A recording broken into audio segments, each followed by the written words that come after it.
सुप्रभात मेरे प्यारे विद्यार्थियों। आज हम इस वीडियो में राष्ट्रभाषा हिंदी पाठ्य पुस्तक से पाठ 1 का अध्ययन करेंगे, जिसका शीर्षक है गाता खग। गाता खग कविता के रचयिता हैं सुमित्रा नंदन पंत। सुमित्रा नंदन पंत को हिंदी साहित्य में छायावादी युग के 4 प्रमुख स्तंभों में से एक माना जाता है। ये प्रकृति के कवि माने जाते हैं।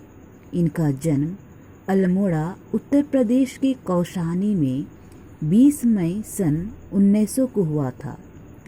जन्म के 6 घंटे बाद ही उसकी मां का निधन हो गया। 7 वर्ष की उम्र में जब वे चौथी कक्षा में पढ़ रहे थे, तभी उन्होंने कविता लिखना शुरू कर दिया था। हिंदी साहित्य सेवा के लिए उन्हें पद्म भूषण, ज्ञानपीठ एवं साहित्य अकादमी जैसी उच्च श्रेणी के सम्मानों से अलंकृत किया गया। तो आइए पढ़ना शुरू करते हैं। पाठ 1 गाता खग। कविता पढ़ने से पहले हम परिचय देखते हैं। इस कविता में पंत जी ने प्रकृति में जीवन की ताजगी के रूप की अभिव्यंजना की है।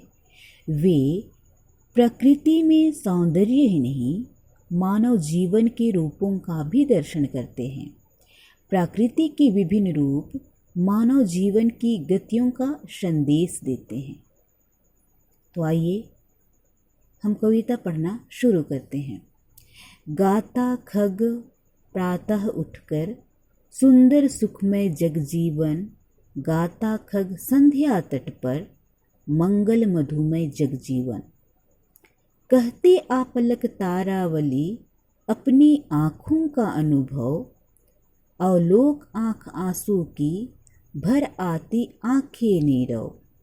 हसमुख प्रसून सिखलाते पल भर है जो हंस पाओ, अपने उर की सौरभ से जग का आंगन भर जाओ।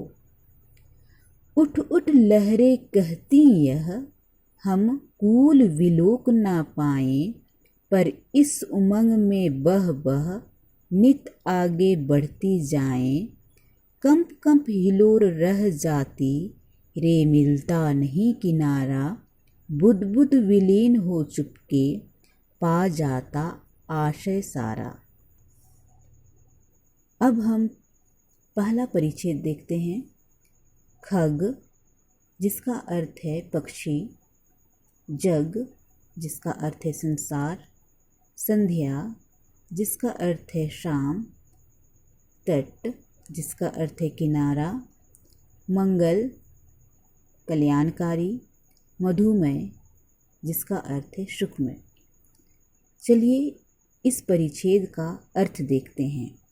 यहाँ कवि सुमित्रा नंदन पंत एक पक्षी के माध्यम से संदेश देते हुए कहते हैं कि पक्षी सुबह उठकर संसार में सुंदर और सुखमय जीवन की कामना करते हैं, और शाम के समय पक्षी तट पर या किनारे पर कल्याणकारी और सुखमय संसार की कामना करते हैं।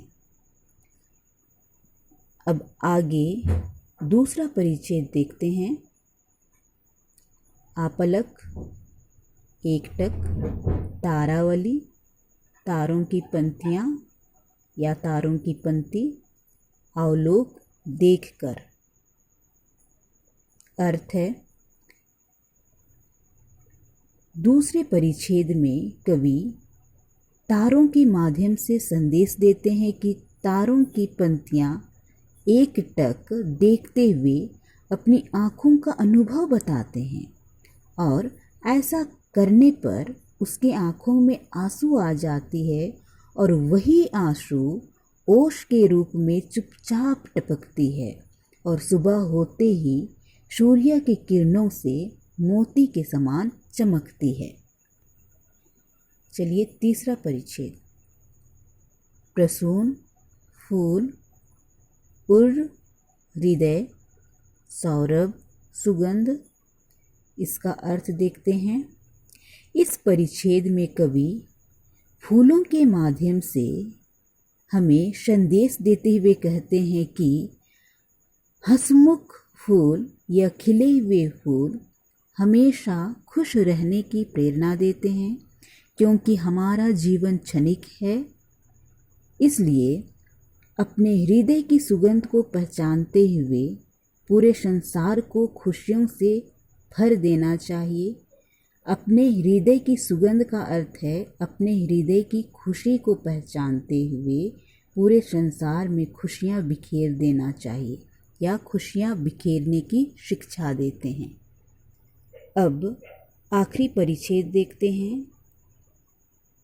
कूल यानी किनारा, विलोक देखकर, उमंग उत्साह या खुशी, हिलोर लहर, बुदबुद बुलबुला, विलीन मिल जाना, आशय अर्थ।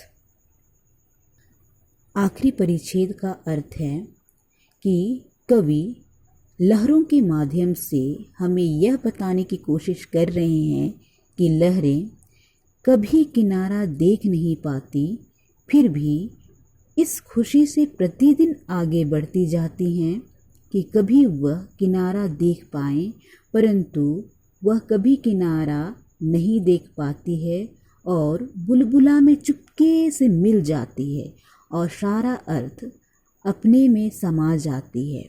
तो प्यारे बच्चों, गाता खग कविता हम सब ने पढ़ा। पहला अनुच्छेद में पक्षी के माध्यम से कवि संदेश दे रहे हैं। दूसरे परिच्छेद में तारों की पंक्तियाँ या तारों के माध्यम से, और तीसरे परिच्छेद में फूलों के माध्यम से निरंतर हंसने, निरंतर खुशियाँ फैलाने का संदेश दे रहे हैं। और आखिरी परिच्छेद यानी चौथे परिच्छेद से लहरों के माध्यम से कवि हमें शिक्षा दे रहे हैं कि हमें निरंतर आगे बढ़ते रहना चाहिए। अपने लक्ष्य की प्राप्ति के लिए हमें निरंतर प्रयत्न करना चाहिए, क्योंकि शुरू में ही मैं आप सभी को बता चुकी हूँ कि कवि सुमित्रा नंदन पंत प्रकृति प्रेमी कवि माने जाते हैं। इसलिए यहाँ इस कविता में, पूरे कविता में इन्होंने प्रकृति के माध्यम से हमें संदेश देने की कोशिश किए हैं। आज के लिए इतना ही। धन्यवाद।